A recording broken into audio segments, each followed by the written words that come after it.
Hey Pinheads, how's it going? We're here at the Museum of Pinball in Banning, California. We got a special guest here today, David Valansky from the Pacific Pinball Museum. He's an EM tech extraordinaire, and he's going to cover with us some of the most common things you need to do to get your EM pin running. So welcome, Dave. Thanks. All right. Stupid question. So I'm gonna. I picked an early '70s Gottlieb Decagon unit. The later 70s ones had a step that's going to be easier, so I'll highlight when we get to that. But this one is pretty common, and we're going to talk about sort of what are all the switches and what do they do, how should they be adjusted. But first we're going to start by disassembling it and doing the normal servicing you would need to do. This one actually already kind of runs okay, but let's assume it had the problem, and then we'll do some later that also have problems.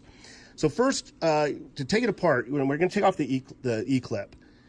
People always complain they take off an E-clip and it shoots across the room and everything. If you do it the right way, it's not going to fly anywhere. Hold it in place, twist with a screwdriver, and nothing flies across the room.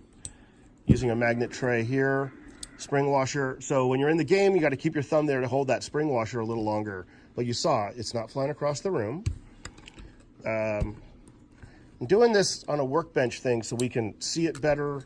It's a little harder in the game, especially, you know, when you get to this part, you're going to take this plate off, and now when it's all still wired in, you can't really move it out of the way. Now it's just kind of nice. We can completely get it out of the way.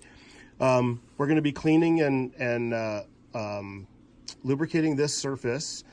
The one thing I'll point out, so when you get into the game, you're going to find there are, you know, score reels that have some kind of disc in it, and ones that don't.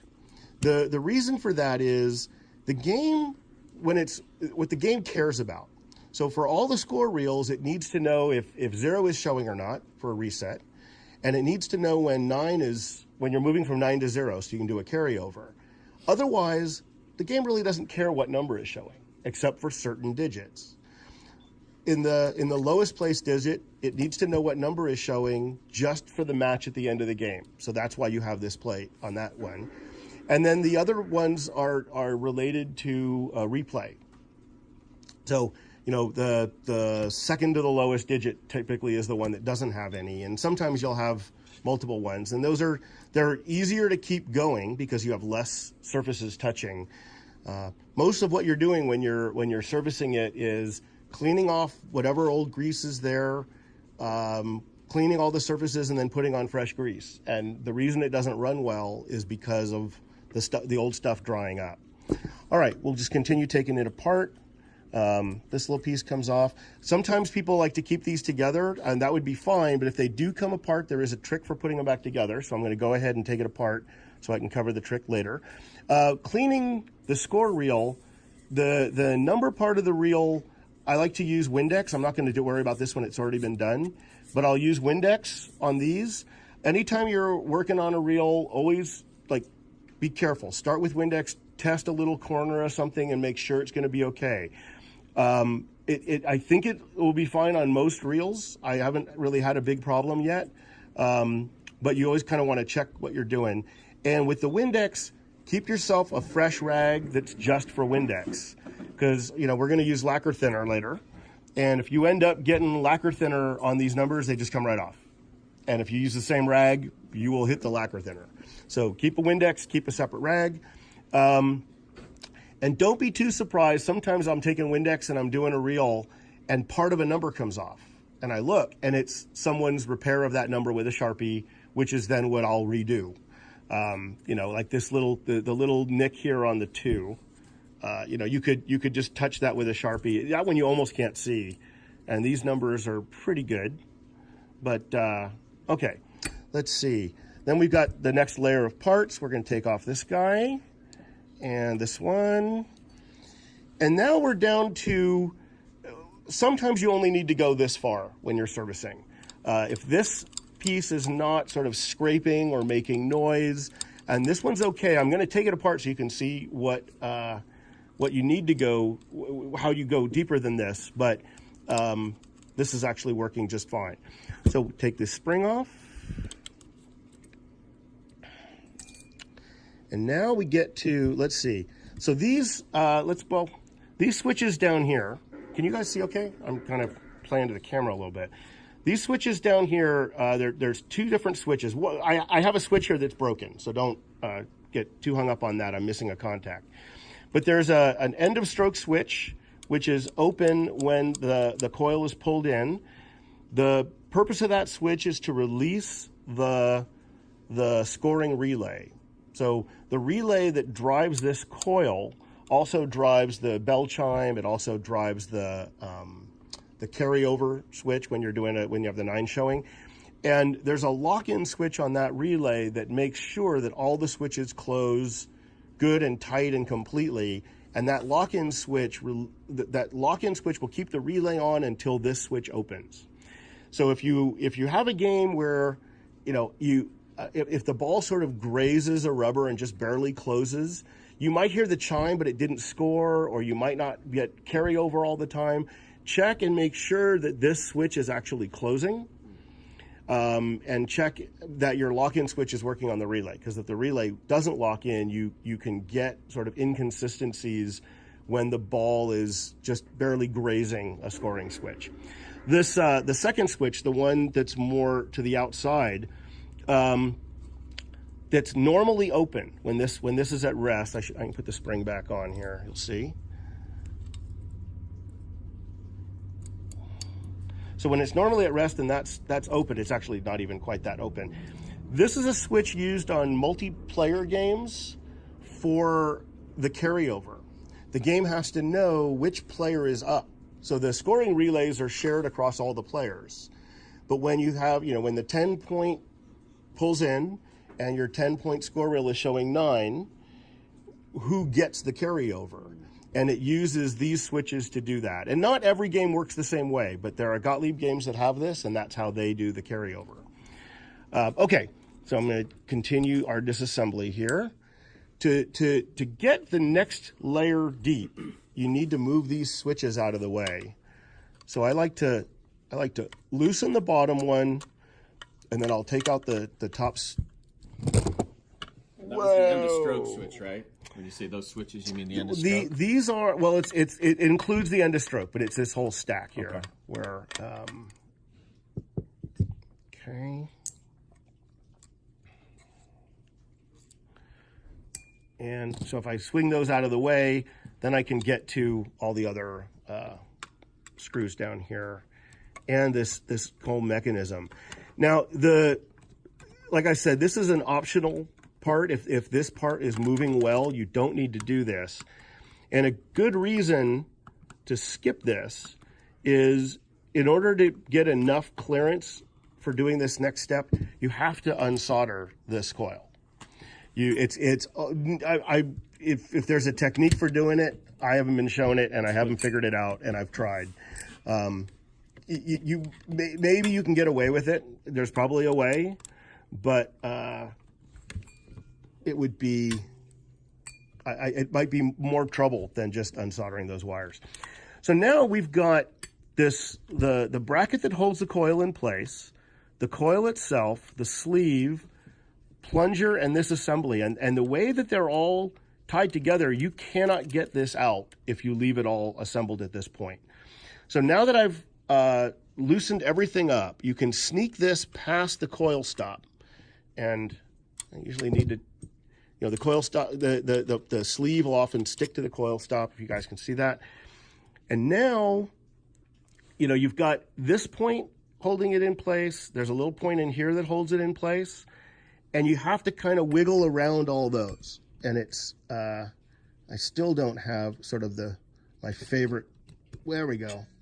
So there's just enough room to do that. You can, I think you can also do it with this apart. We'll see how I do it, putting it back together when we get to that point.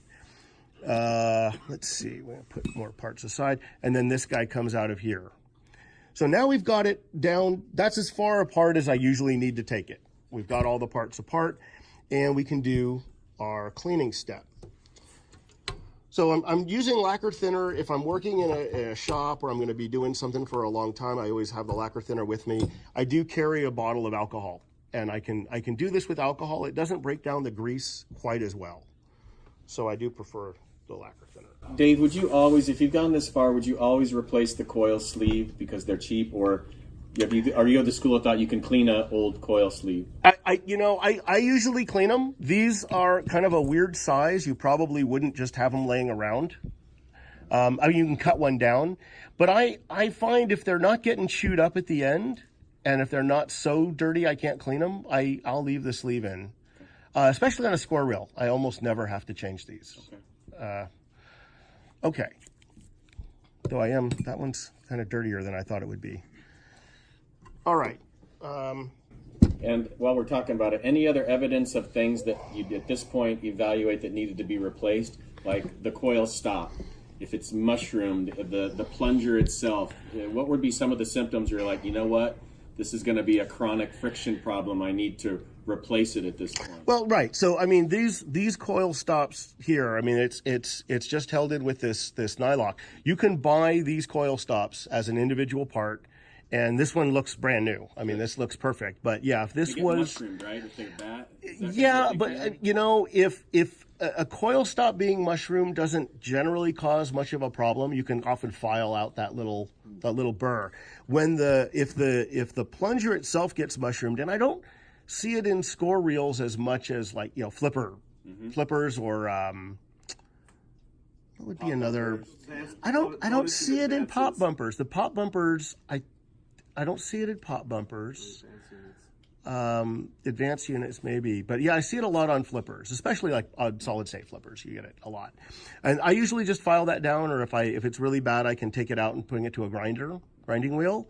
You know, until the thing has gotten noticeably shorter, you don't really have to replace it. One thing is, we talk about parts that sometimes need replacement, though. I usually bend them back. This blade here looks almost like half a switch, but there's no contact, there's no wire. This blade is here just to prevent the reel from turning backwards. And if someone has been in there and has forced the wheel to turn backwards, you get this all bent out of shape. And I can usually bend it back in shape, though this is part of a kit you can get for replacing some of the springs and such on a score reel. I will point out, this piece also comes out. I'm pointing it out just in case someone were to drop it or something. I may clean that, so now that I've got it out. Okay, lacquer thinner. If I really think it through, I usually try to have sort of a shallow glass dish, and I can just pour a little in there. It's a little clumsy this way. But let's go ahead and clean everything we're going to clean. So on this surface here, I cleaned the axle for the score reel. I cleaned down in here where this part rides back and forth. You know, wherever you've got sort of old grease or some built-up dirt you don't want there, you know, I don't typically do sort of the cosmetic cleaning. I'm doing where there's contact. And so anything that's contacting, you want to get it clean. You can clean the coil stop here. You want that clean and dry anyway when you're operating the game. All right. This little armature here will clean up. So one thing to note, when this guy is installed in the game, there's only a few points of contact, and that's the only place I'm going to put grease. The points of contact are the three little dots that stick up. So if you think about how this sits in here, you know, these three dots touch. Let's see. Those three dots touch. The rest of the back of this thing does not. And it's kind of nice to have less drag. There's less surface tension. But if you end up with too much grease in here, that just starts to congeal, and then all of it's touching, and you are getting a lot of surface friction there. So I've cleaned off the places here where I get grease. Dave, back on that armature, it's got a plastic piece to it. Any particular watch outs on that, or if you see damage? Well, when you're putting it back together, you need to get the teeth to line up, and I'll cover that during the reassembly. Is that something that really needs to get?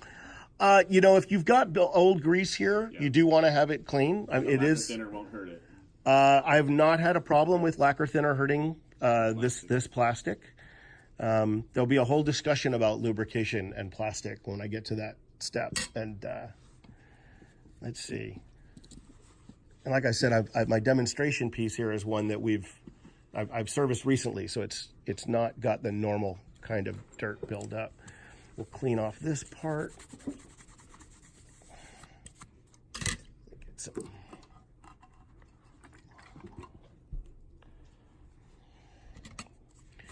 And actually, when I'm working on the plate, I don't worry about the stuff that doesn't get any contact. The contacts all just ride right in here, and that's all I'm worried about. Again, in your own game, when you want it to look nice and be really clean, you can clean all kinds of the surfaces. And the lacquer thinner's enough. No Scotch pads. No high grit sandpaper. On this, I do. I'm just doing all the lacquer thinner part first. Okay. And I'm not even getting a perfect clean on this, but it'll be close enough.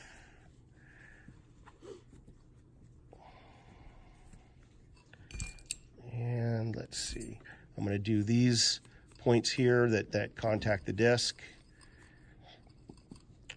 And then the back side, so the score reel, there again, I'm keeping the lacquer thinner away from these numbers, but on this side here, this edge, it's a little hard to point to. This edge here is where your switch actuation happens, the 9 switch and all that.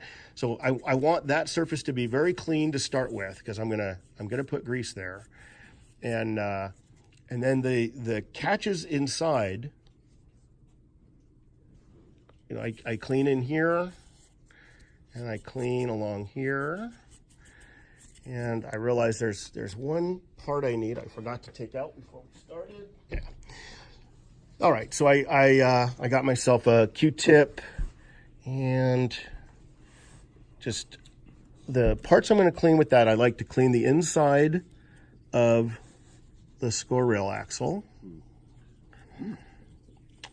and you can use it in a sleeve.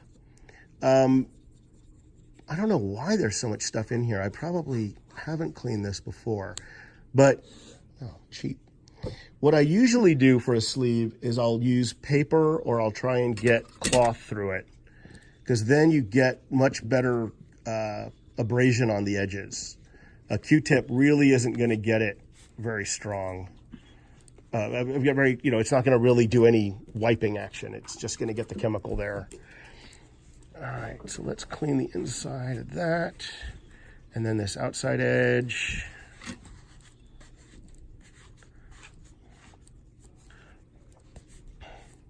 Okay.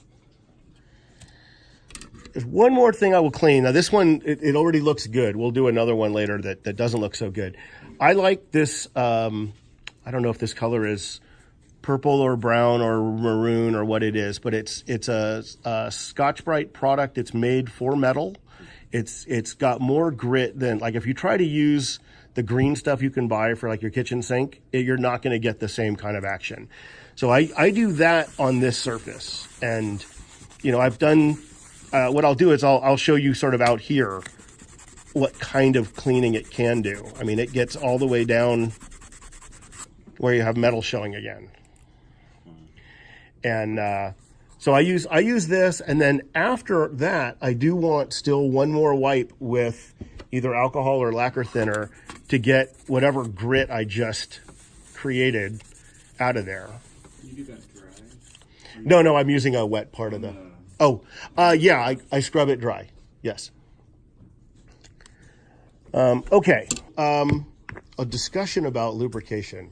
So you can look online and you can talk to different people who've done this. Every single person seems to have a different product they like. And, you have to pick what's right for you. I'm using products that have been recommended to me by people who've done this for decades, that do this professionally. They warranty their work, so they don't want to have to go back and redo something because it, something congealed or didn't work out right. And there's also, there's debate about which products, and then there's debate about whether you are going to apply grease to, you always put grease between metal to metal. All right, everyone agrees on that. Where you have metal meeting plastic, people say no. My expert says yes. I've done it both ways, and it works better if you grease. You want to make sure you're using a product that's not going to eat away at the plastic. My criteria is not something I can completely stand behind yet, because I think when you service this, it should last for 20 or 30 years. Well, I haven't been doing it that long, and I haven't dated all the games I've worked on, so I can't go back and say 30 years later, is this still working, right? But you also want to use products that are going to allow the game to sit in the hot or in the cold and not get played and then start up again 6 months later or a year later or whatever. So think about all that. I know there are people, especially like in a score reel, I had a guy who said, here's a spray bottle of something. I spray it and then it works. Well, that might get you through the weekend. But, I don't know if that spray bottle really broke down whatever was in there that gummed it up in the first place. And, people don't like using grease because they keep finding machines that have all this gummed up old grease. Well, that gummed up old grease is 50 years old. It probably worked great for 20 years. Then that machine got put in a barn or something. And I think if it was played continuously, it wouldn't have that problem. So, here are the products I'm going to use. There's a product sold on Pinball Resource. Unfortunately, my label has come off here, and it's contact grease. So it's a light color grease. I do not believe it has electrical material properties. It's a formulation that I'm told matches what Gottlieb used to use. I use that just on the contact disc areas, and it just goes there. I'm going to use different grease on all the other surfaces. Now I have one other important tool. I'm always wiping the grease off my finger with a paper towel. It'll save your washing machine all the extra grease on your towels. It really does not like to work that hard.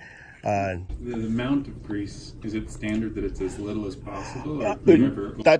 That's a really good question. Yeah, I use as little grease as touches the surface. There's most of what we're working on here is keeping things from wearing against each other. If I reassembled this thing dry, it would probably mostly work, but not for very long. And it would start to get corrosion in places where it's touching. It wouldn't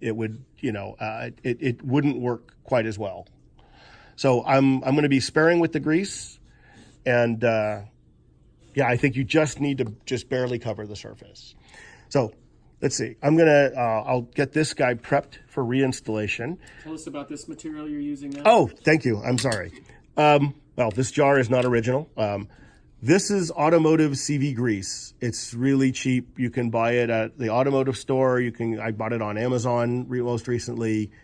It's just CV grease, and it holds up over a long period. It's got the right viscosity. Wow. Yeah, and like I said, it was recommended to me by someone who has done this for a while, and it hasn't failed me yet. So I'm just getting some on the three dots that are here. And then there's you have to kind of look at it, but I know there's the two surfaces that will contact the frame. And let's just do the front and back of those. So this piece is ready to be reinstalled. I'm going to set it aside. I'm going to put a little bit on the post. Again, that's controversial because it's going against plastic.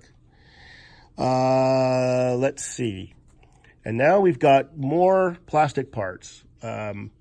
This part where there's a switch is hit for the zeros and the nines. I always like some there.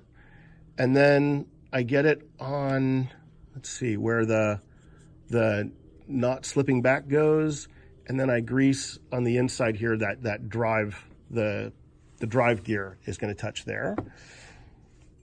And then finally on here, and this is just plastic is going against plastic on these gears, I grease these. Now the grease here has nothing to do with the function because plastic on plastic is going to work just great. This is more about wear. If you've got a little grease in there, it's not going to rub against each other. It's just going to kind of slide, and you'll reduce wear that way. Let's see. There's that one small washer thing, the very first thing you're going to put on the axle. Yeah.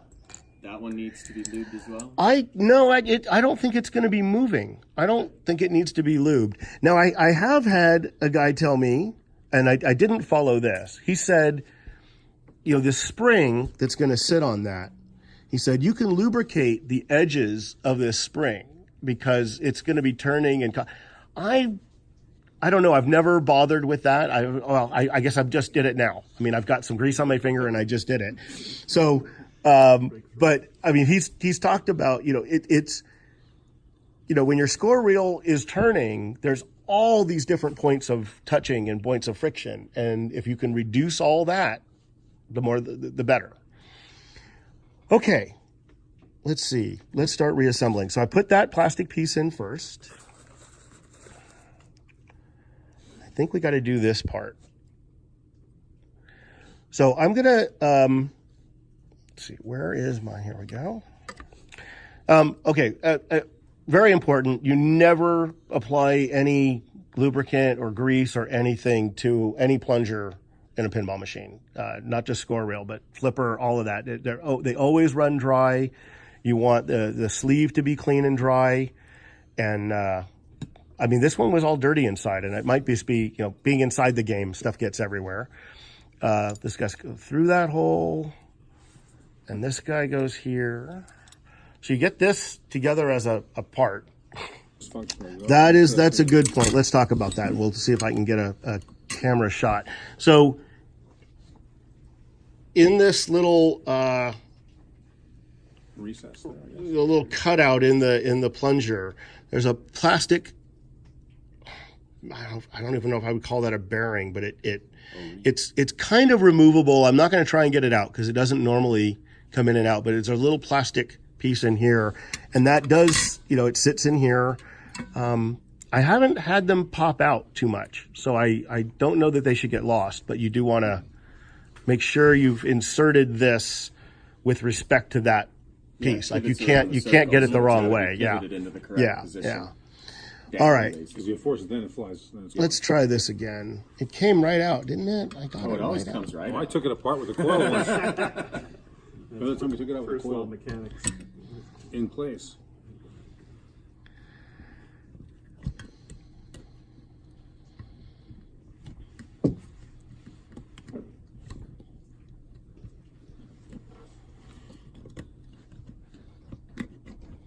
Okay, so I got it back together, but it wasn't very elegant. I'm not even sure what the trick was. It just, does anyone have like a way that they know works for that?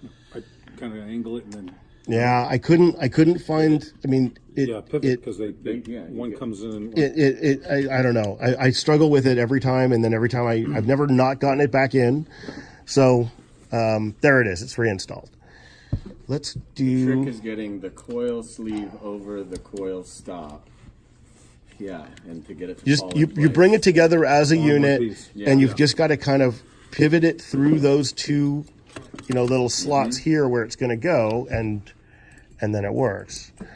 All right, let's get these back in.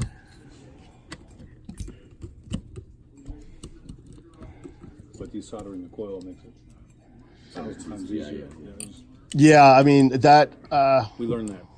Yeah, and in particular, so on later games, late 70s, they actually changed the way the coil is held in place, and it's just the bracket comes in from the back, and you don't have to unsolder anything. It's much easier. You don't fight this little maneuver right here. Let's see, I can't get. There we go.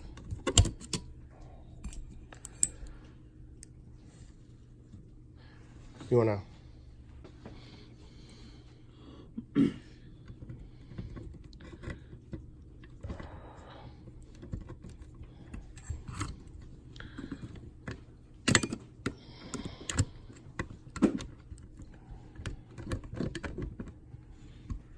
Okay.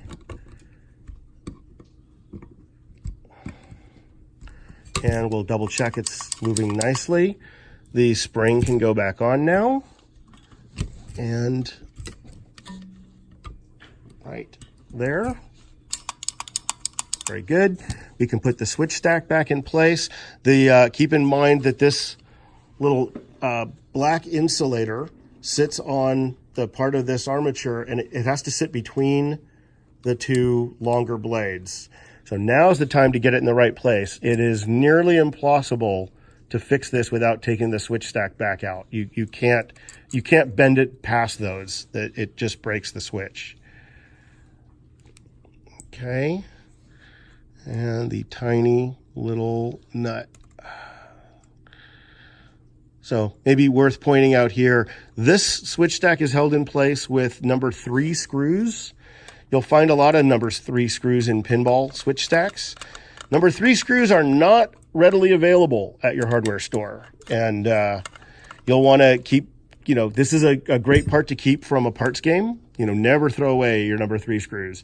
And on a lot of relays, you've got some really long ones. And so I have been able to source some number 3 screws and nuts out of an electronics store, but there were no long screws. And so, never throw away that kind of stuff out of a parts game. And the screws up here are also not available at your hardware store. They're number 5 screws. And that's what's going to fit in the barrel of the larger stacks. And so number 5 screws also, they're like gold. You use them all over a pinball machine, and you can't just go buy some. Okay, we got to that point. Any other inspections? I know you were checking the travel and so forth, but before we do the next level of assembly, is there any watch outs, like if something feels tight or wrong, or? I'm mostly going for, at this point, how does this feel? And it feels really smooth, and there's no friction anywhere. You could file these switches, but they're probably, they're probably doing fine. And like I said, this one I know is missing a contact, so don't let that throw you off. There are 2 switches and 2 contacts for 1 switch. Is that for a backup to make sure one works in case one gets dirty? Oh, I think when you're talking about up here, the 0 or 9 switches. There are. Well, we can talk. I should put the reel on. Yeah. I should put the reel on when I'm going to talk about these. Yeah. Sorry, but this is kind of an interesting time to file these switches when you don't have the reel there, because you have even better access to getting in here. And Do you need any supplemental light, or you think? no, I for what I'm doing, you can. You're going to go in and file these switches. I don't do a strong filing on these switches. I save that for like flipper switches and high current switches. These just need a little brushing to make sure they're making contact. Use a metal as opposed to a Flexstone. Yeah, so that's more controversy. I use a metal file. Yeah. Flexstone leaves stuff behind. You can get little grit left behind. Flexstone is nice when you need the flex. There are times you're trying to get to a switch on a motor, and it's sometimes really hard to get in there. And I don't know. I think I have Flexstone somewhere in my kit, but I can almost always get there with the metal file. And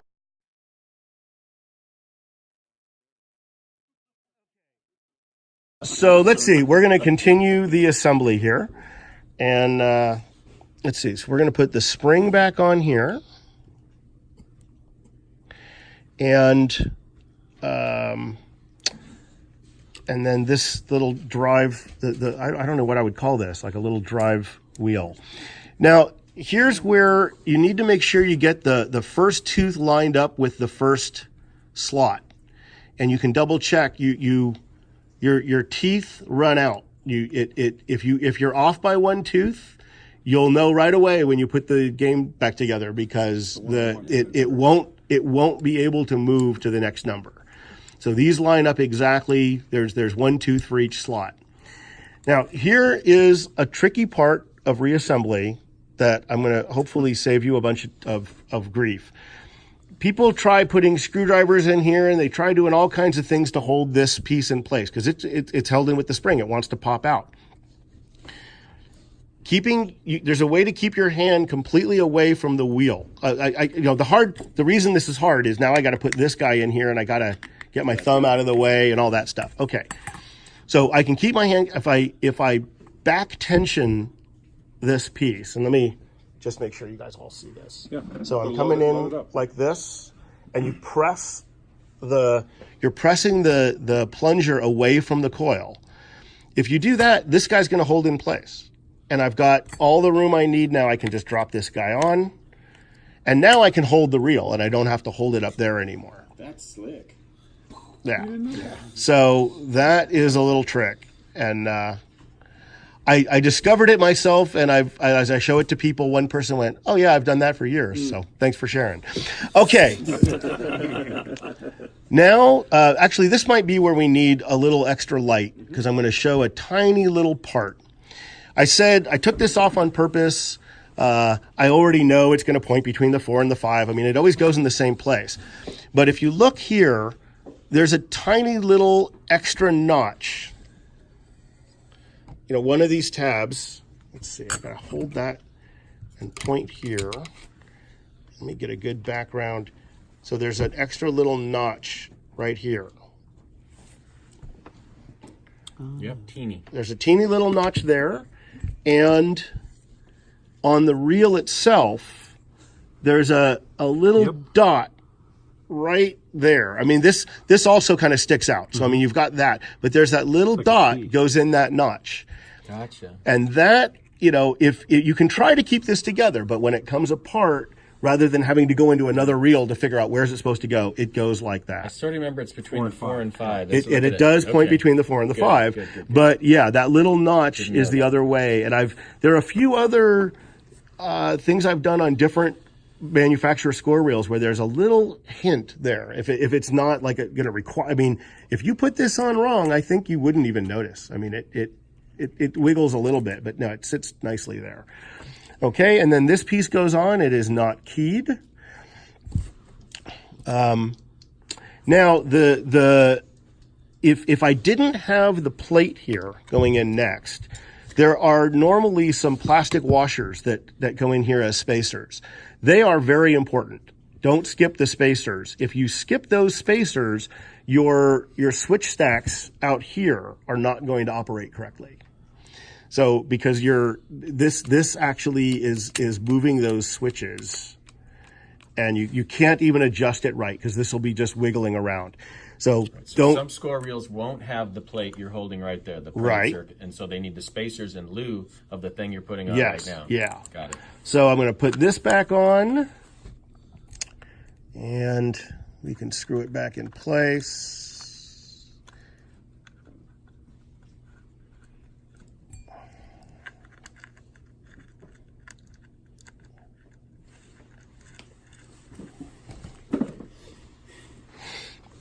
I'm going to tighten those screws last.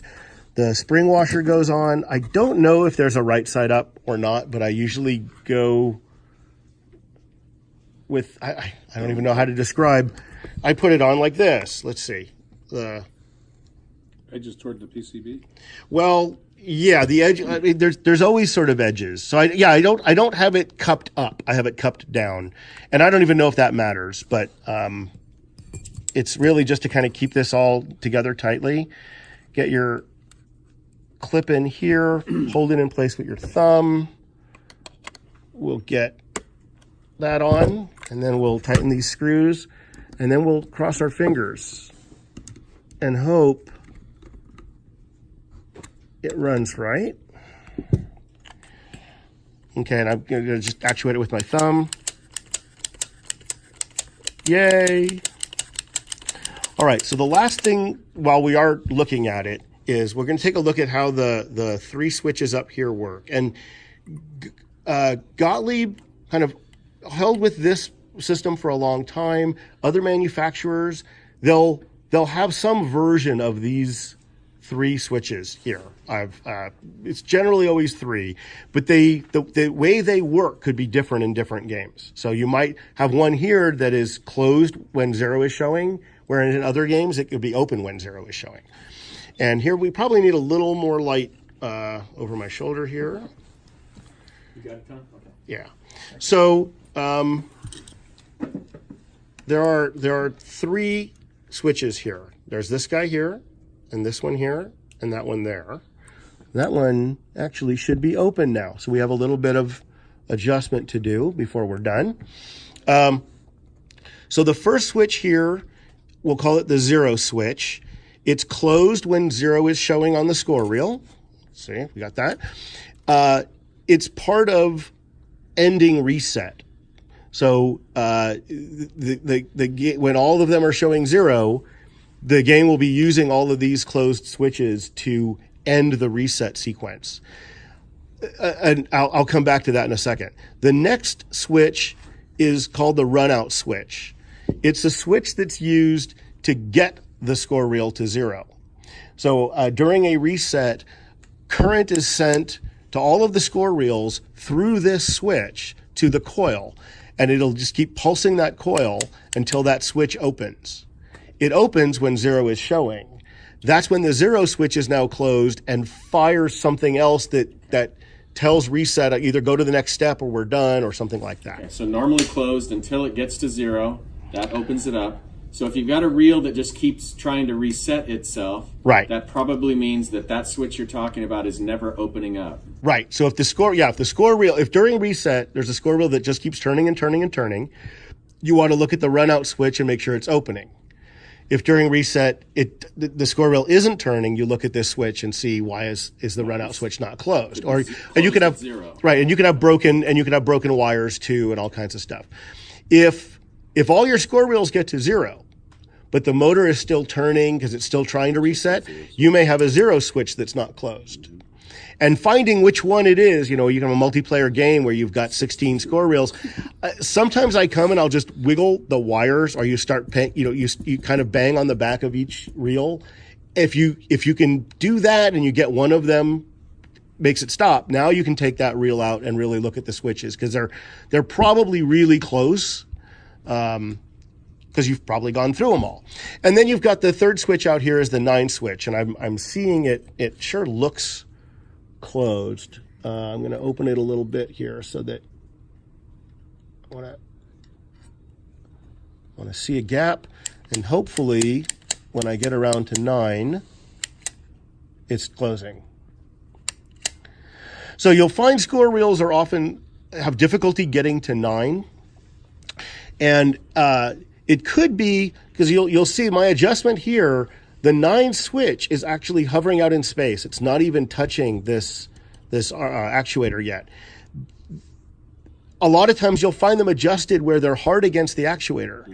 And if you look at the motion of this actuator, when you're getting to 9, it already moved once, and now it has to move further. It's push. The action of the score reel has to push all those additional switch leaves that way. So you don't want the run out switch to be too hard against it. It has to be adjusted enough that it's going to be open when it should be open. And the 9 switch, same way. You need it to only be closed out when the 9 is closed. When you're not showing 9, it might not even be touching. This is, so when you're adjusting switches in a relay, you're usually just adjusting the short leaf. The long leaf is all driven by the armature, and you don't touch it.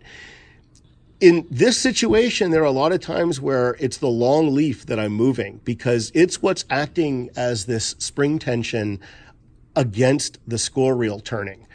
Because one thing, now I've got it closed up, it's a little harder to see. To note about a score reel, and the same thing happens in steppers. The action is all spring loaded. Instead of solenoid. The solenoid cocks the spring, and then the spring does the work. So, that's why there are a couple of reasons for it. As I've tried designing some circuits, I've learned you want the switch states to change when you've released the solenoid. So if you think about it, like something like the 9 switch, let's see, let me get 8 showing. So when I pull in the coil, I'm trying to advance to 9, the switch is still open. It's when the energy to the coil is stopped, the score reel turns and the switch closes. And that was all spring. And it's all springs. All right. And that is how you do an early 70s Decagon unit servicing. Golf clap, please.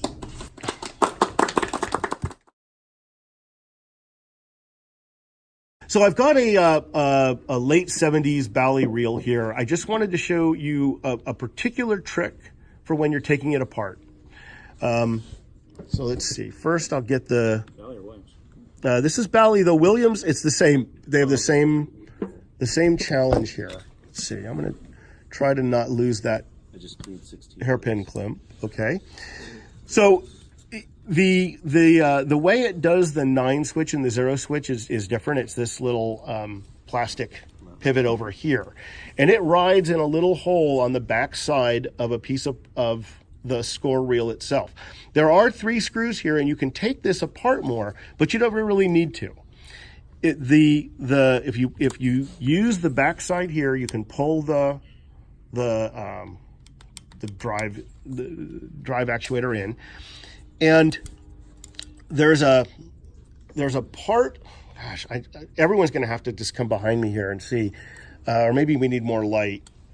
If you look at this surface back here behind the wheel, there's a place where it kind of juts out and then cuts in here, where it gets kind of flattened out. Mm-hmm. If you line the flat part up with this, you can move this guy down and back just enough to clear pulling this guy out. Okay. Oh, I should have moved this. Did I break something? No. This is the way you keep that. This reel is kept from turning backwards. So I should have moved that guy out of the way. But that's how you sneak it by, and you can leave it all together. If you take this apart, you have to make sure you've got the right thing pointing to the right place, because this gap in here is what drives the switches for the 0 and the 9 and so forth. And then you can put it back together the same way. This time I will remember I need to deal with that other guy. It looks like it would be easy to just take this spring off and do it after. Getting this spring reinstalled after the reel is in place, I find, is very difficult. And I'd rather try and hold it. Let's see. I know there's a way I can do this. So one finger through there, one finger holding this guy back, and then drop in at the right well, it doesn't just drop. And you have to hold it down as well. But the main thing is know that you can sneak past there and you can save yourself. Yeah, there you go. And there it is, yeah. But that's the only place it's going to sneak by. And so it's just right in through there. Party of one. All right. All right, well, I hope you guys found that useful. Please feel free to leave comments below. Our intention is to continue to make in-depth videos like these, addressing some of the common things you're going to need to know to maintain and repair your EM pinball. Thanks for watching. We hope to see you soon at either the Museum of Pinball in Banning, California, or the Pacific Pinball Museum in Alameda. Thanks very much.